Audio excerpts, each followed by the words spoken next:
कोण कुठल्या परिस्थितीतनं जाईल हे आपल्याला कधीच सांगता येत नाही. आत्ताचाच किस्सा सांगतो.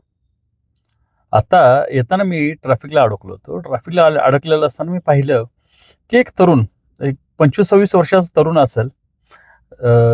जीन्सची पॅन्ट होती, टी-शर्ट होता आणि फ्लोटर्स घातलेले पायामध्ये. थोडा मळलेला होता आणि तो प्रत्येक कारमध्ये डोकावून पाहून काहीतरी मागत होता.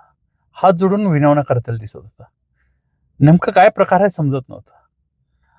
पण त्याच्याकडे पाहिल्यानंतर असं वाटत होतं, की तो व्यसनी नसावा. खरंच कुठल्यातरी अडचणीत असावा म्हणून. आणि तेवढ्यात तो सिग्नल सुटला. सिग्नल सुटताना माझ्यापर्यंत तो आला नव्हता. फक्त मी त्याला पाहिलं आणि त्याला म्हटलं, की पुढे ये म्हणून. आणि मी सिग्नल क्रॉस करून जाऊन गाडी थांबवली. तो आला आणि त्याने जे काही सांगितलं ना,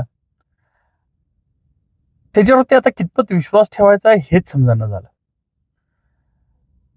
की त्यानं असं सांगितलं, की तो काही कामानिमित्त सांगलीला आला होता कलेक्टर ऑफिसमध्ये आणि त्याच्या बॅगेमध्ये त्याचा फोन वगैरे डॉक्युमेंट सगळेच होते.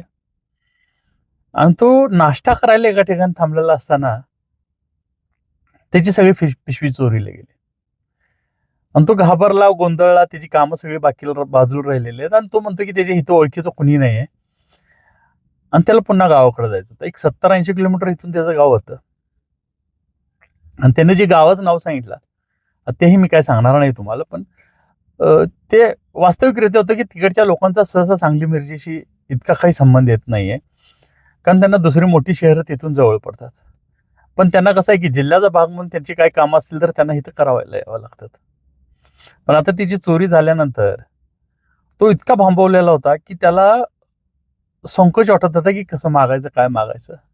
म्हणून तो कारवाल्यांना पकडून स्टोरी सांगायचा प्रयत्न करत होता. पण कसं होत होतं, की स्टोरी सांगायला सुरुवात केली, कोण विश्वास ठेवत नव्हतं, कोण काच बंद करत होतं.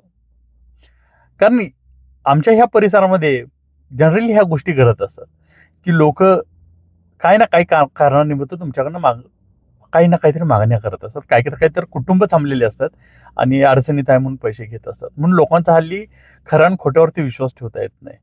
आमच्या इकडे दवाखाने जास्त असल्यामुळं बऱ्याचदा असंही होतं, की त्या दवाखान्यामध्ये पेशंट ॲडमिट आहे म्हणून सांगून पण बरेच जण हे करतात. मग आता हिची स्टोरी कितपत खरी होती माहीत नव्हतं. मी त्याला मदत केली. त्यानं माझा फोन नंबरही घेऊन गेला, की म्हटलं, की "सर तुम्हाला मी पुन्हा तुमचे पैसे पाठवतो" वगैरे. पैसे पाठवल न पाठवल ही नंतरची गोष्ट आहे. पण एक गोष्ट लक्षात आली, की तो ज्या पद्धतीने भांबवलेला होता ना, त्या परिस्थितीतनं आज आपण हे झालेलो आहे. आपल्याकडे सगळं आहे, पण आपल्याला समजत नाही, की नेमकं आपण काय हरवलेलं आहे. आपण नेमकं काय हरवलंय हे शोधायच्या नादात आपण सगळं शोधत आहे. कारण त्याला फक्त घरी जायचा पर्यंतचे पैसे हवे होते. हं. आणि आपल्याला आनंदाचा मार्ग. एवढाच काही ते फरक आहे. बरोबर आहे ना?